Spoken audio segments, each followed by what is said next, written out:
may choice ba tayo? Ito'y utos ng Panginoon natin. Pero tama nga kaya yung interpretasyon natin? In the first place, ganito ba ang Panginoon sa atin? Pasensya na kayo ha. Alam kong mabigat ito. Nabigatan din ako.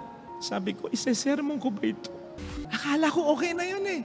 Masama ba yun? Hindi. Mabuti na yun. Pero ang ina-expect pala sa atin ng Panginoon, hindi lang yun.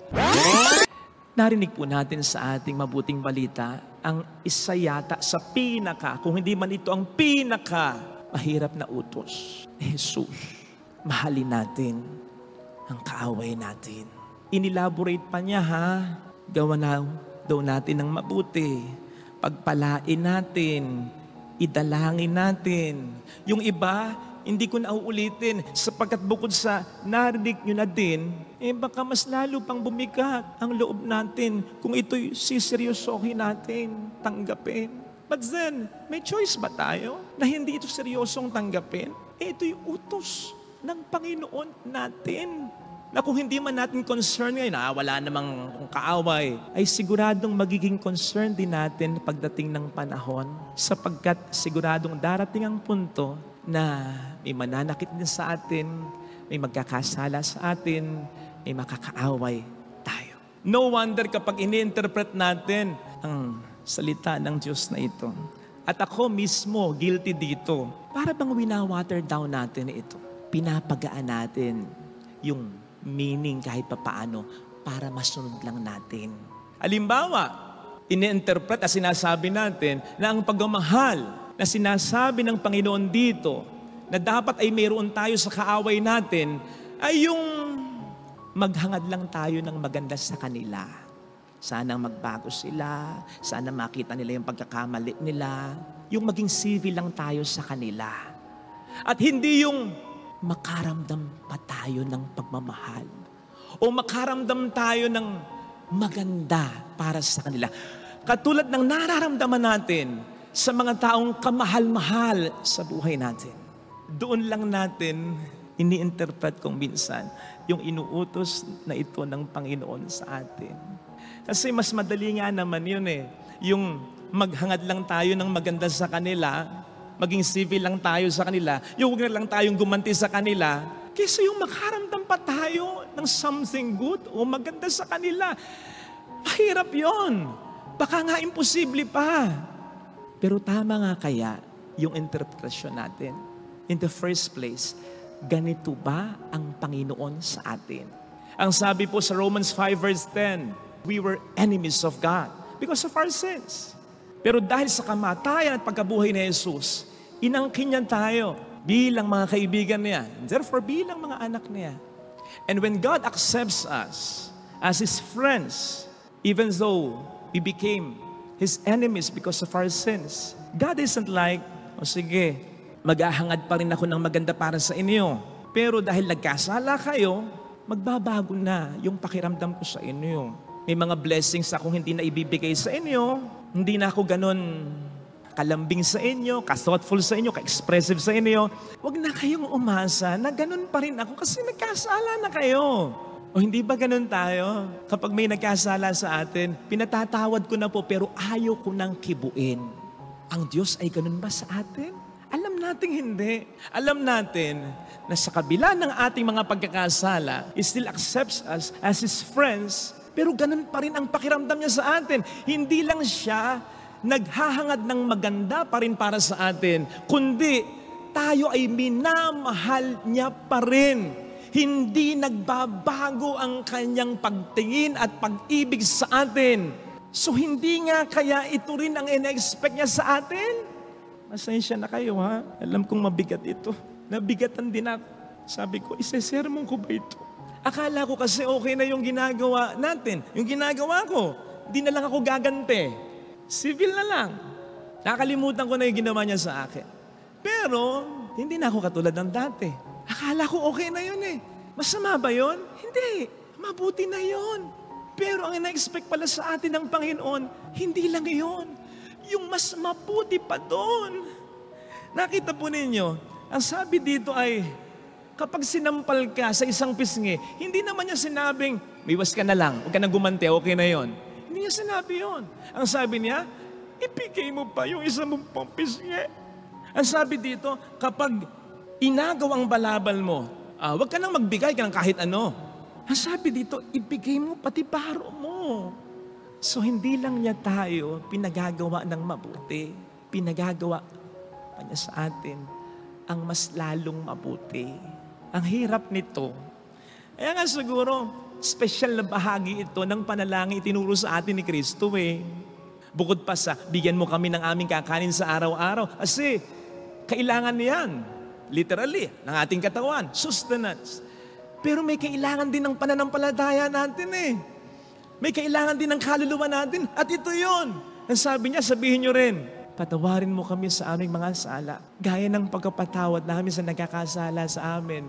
Which is one way of saying, kung paano mo kami pinatatawad, na hindi ka lang naghahangad ng maganda para sa amin, nakararamdam ka pa rin ng maganda para sa amin, hindi nagbabago ang iyong pagtingin. Sana sa aming mga taong nagkakasala sa amin, kami ay maging ganun din.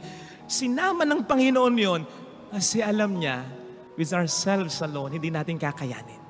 Kaya nga, di ba ang sabi niya, pray for those who persecute you.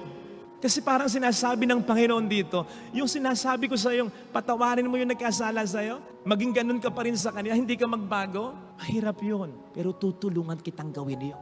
You know what? I was wondering kung anong klaseng mundo ang magkakaroon tayo. Kung lahat tayo ginagawa natin ito, kung sa ating mga kaaway, hindi lang tayo naghahangad ng magaganda, ay nakararamdam pa rin tayo ng magaganda. Ano kayang mundo ang magkakaroon tayo? Pupwedeng maraming abusuhin? Pupwedeng maraming umubuso? Pero paano tayo nakasigurado? Hindi pa nga natin ginagawa ito. Hindi natin ginawa ito. Mula pa nang magkasala ang unang tao. Kaya nga pansinin po ninyo, nang dumating si Kristo, ang una niyang mga salita, nung nag-preach siya, ano sabi niya? Repent, for the kingdom of heaven is at hand. Magbago kayo. Narito na ang paghahari ng Diyos. Kung tama na yung ginagawa natin, halimbawa tungkol sa pagmamahal natin sa kaaway natin, kung tama na yung sistema ng buhay natin, edi sanang sinabi lang na niya ay ganito.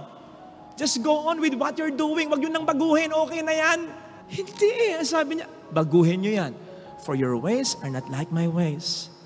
Your thoughts are not like my thoughts. Hindi nga kaya mas mararamdaman natin ang paghahari ng Diyos sa buhay natin at sa mundong ginagalawan natin kung lahat tayo ito talaga ang gagawin.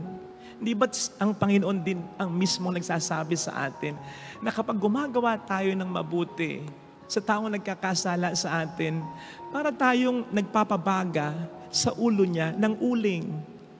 Hindi para sunugin, kundi para konsensyahin.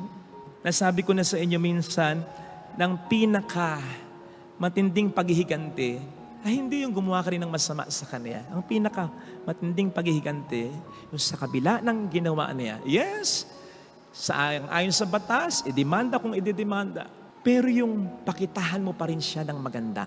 At yung pagpapakita mo sa kanya ng maganda, mararamdaman niya na nanggagaling talaga sa puso mong pinipilit makaramdam pa rin ng maganda sa kanya. Yun ang pinaka magandang paghihiganti. Kasi mas mararamdaman ng tao ang kaniyang pagsisisi. Now, yes, hindi rin tayo sigurado kung magbabago ang tao. Pero ano na lang ito kung ikukumpara sa mangyayari sa ating pagbabago. And I'm not just speaking about freeing ourselves from anger, but becoming His true sons and daughters. Hindi ko alam, sa pagbabasa ko ng Bible, parang wala namang sinabing eksaktong-eksakto na kapag nagbibigay tayo ay nagiging tunay na mga anak ng Diyos. Bagamat magandang magbigay, pag nagsisimba tayo nagiging tunay na mga anak ng Diyos. Bagamat tamang magsimba, pag nangungumpisal tayo nagiging tunay na, bagamat magandang mangumpisal. Pero dito sabi niya talaga, kapag kayo nagpapatawad, kapag kayo gumagawa ng mabuti, kapag kayo naghahangad pa rin at nakararamdam pa rin kayo ng mabuti, sa taong hindi gumawa sa'yo ng mabuti, tayo nagiging katulad ng Diyos na mabuti. Kaya mahirap eh. Tao tayo eh. Diyos siya eh. Kaya nga lagi mo sinasabi, lagi nating sinasabi, di naman ako Diyos. Pero ayaw mo ba? Ayaw ko ba na maging katulad ng Diyos? Hindi ba't yun naman talaga ang ating primary purpose? Maging tulad ng Diyos? Kaya rin siguro napakahirap ay dahil pinipilit natin yung interpretasyon natin, yung gusto natin, na lining lang sa mas kaya nating gawin. Yun ang sinasabi sa ating unang pagbasa, di ba? Sabi sa ating unang pagbasa, ang isa sa dahilan ng kayabangan, yung pinipilit mong meron ka ng nalalaman. Kaya, yung mga dapat mong malaman, hindi mo na malaman. Kasi, pinipilit mo na yung nalalaman. Paano kung mas ipapaalam, mas ipaparamdam pa sa atin ng Diyos ang kanyang pagiging Diyos, ang kanyang pagiging Ama, yung mararamdaman talaga natin na proud siya sa atin, natutuwa siya sa atin, na parang sinasabi sa atin, gusto ko yung ginagawa mo. Proud ako sa'yo. Ikaw ay nagiging tunay na anak ko. At ang isa sa pinakamagandang paraan para dyan ay yung magpatawa din tayo at magmahal kahit sa mga nagkaaway natin ng tulad ng pagmamahal na ginagawa niya sa atin. Ang sabi dun sa parable of yung wineskins, diba, ang sabi doon, dapat lumang alak sa lumang balat, bagong alak sa bagong balat. Anyway, yung ending nun ang sabi, for the one who's been drinking the old will not desire new. For he says, the old is good. Ayun. Pag ayaw nating magpatawad, yun ang sinasabi natin, okay na to, okay na yun. Pinatawad ko siya, pero hindi ko siya kikibuhin, okay na yun. Okay na yun. So yun yung interpretation natin eh. Yun ang old interpretation natin. What if Jesus is introducing to us something new? Ito yung gusto ko. Ito yung interpretasyon na gusto ko. Yes, kapag nahirati tayo with something old, sabihin natin, the old is good. But God does not want to give us just a good kind of life, not even just a better kind of life. What He wants to give us is the best kind of life. No eye has seen, no ear has heard, no mind has ever imagined what God has prepared for those who love Him. And those who love Him, follow Him. Kahit nahihirapan. Kasi gusto niya na tayo ay maging katulad niya. Ito po sana mga kapatid ang ating ipagdasal sa ating banal na misa. Amen.